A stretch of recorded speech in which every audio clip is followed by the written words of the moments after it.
relating to your lover, to your partner, to your beloved from first impressions. But not only first impressions, intense first impressions.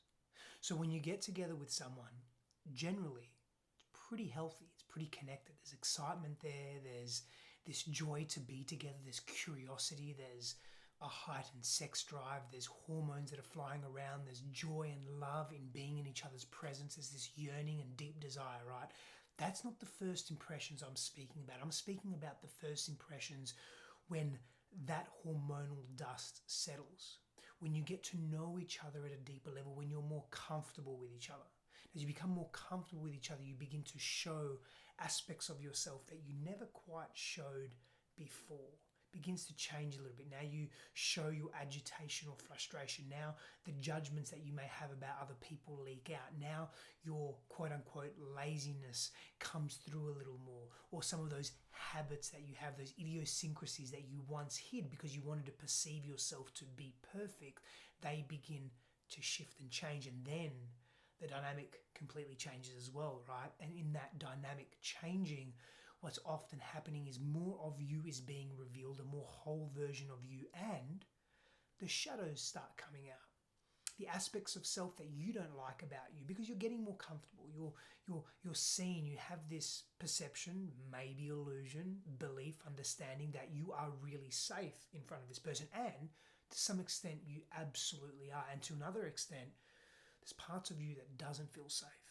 And that's where the complementary wounding of the past starts clanking together. So now as you become more comfortable, maybe your need for freedom or your need to have space comes through a little more. Your partner's need to be clingy, to be needed comes through a little more. Now you start pushing on each other's unresolved wounding. When you're a child, you received enough constriction. You don't want any more from your partner. So now you start pushing back on that in a reactive way. You don't even know that that's even happening. Now that's a side note because that's not really what this is about. What this is about is first impressions after the hormonal dust settles, and that we continue to see our partners well after those first impressions are laid.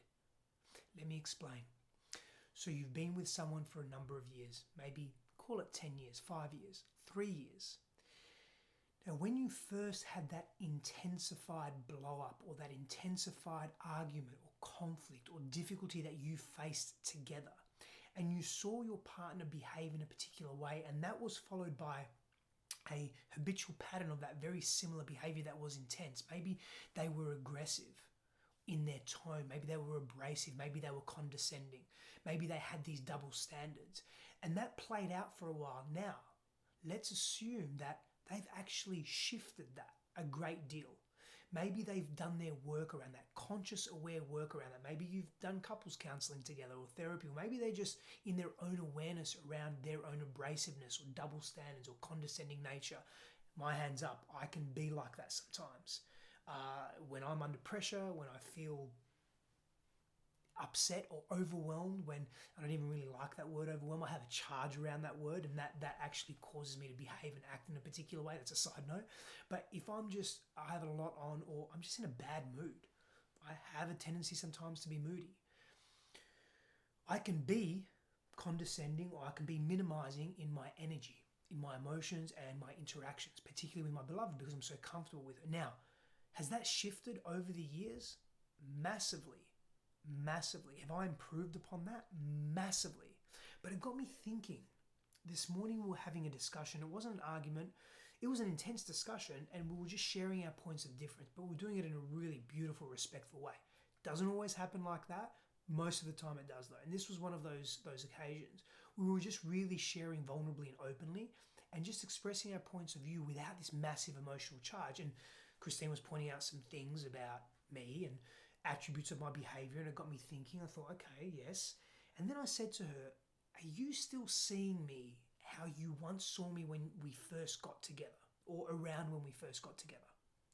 Now, I didn't think too much of that when I said it, but it got me thinking more after about, I wonder if her body, neurologically, her nervous system, her physiology is still seeing me.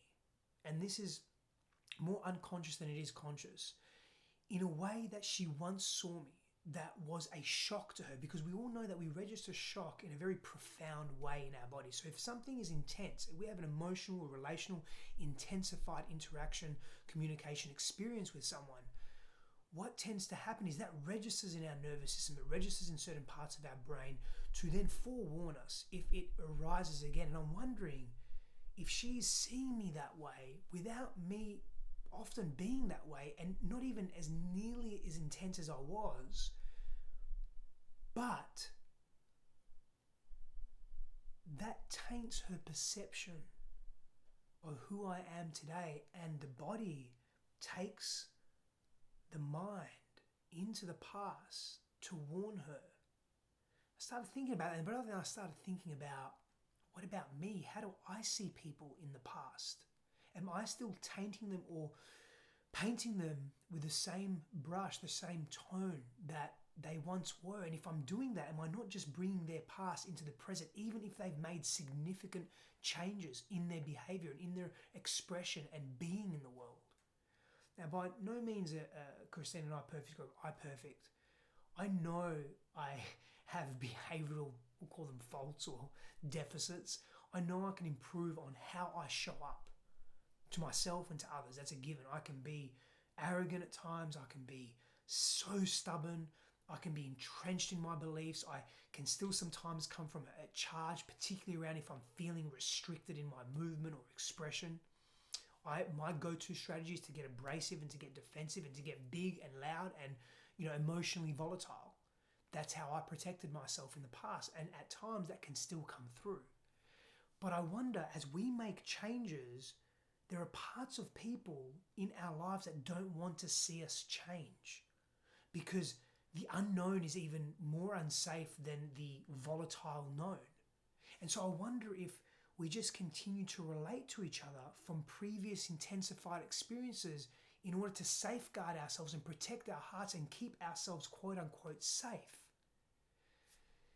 So then I started thinking about, well, how do we move and transition from seeing ourselves in old ways to actually seeing the new results of active, deliberate intention to change and shift and transmute? I think we have to keep reminding ourselves. That's part of the journey. We have to keep reminding ourselves that that was then and this is now, that who someone is, including self, is not necessarily who we've been and isn't always going to remain the same. I wonder how many relationships can shift and change and immerse into a deeper sense of love and connection, a deeper sense of unity consciousness, if we actively, deliberately wake up every day and choose to see ourselves and each other in a different light, and actively ask, how is my partner different to who they were? Are they still the same? Do they still have the exact same behavioral traits or coping strategies to deal with difficulty and challenge and pain and trauma that they once had? Can I see them in a different way? Can I feel them in a different way? Can I acknowledge the changes that I've made in my life to create and cultivate a habit and pattern around that, so that I can then see the changes others make in their lives? And I wonder about that. I wonder if we can shift that paradigm, and I believe we can. I know we can. And it does come with being patient, having compassionate conversations, being a safe place for your partner to express and for you to express, and that's obviously got to be reciprocal. It has to be reciprocated, because if there's no mutual reciprocation there, we're stuck, we remain stuck.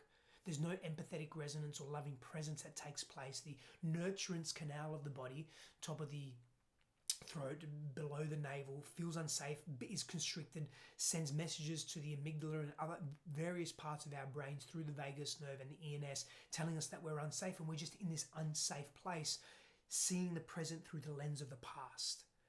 And we get to shift that, but we have to be deliberate and conscious about it. And I feel these conversations, they open up that possibility. Pound blessings. I'll see you soon.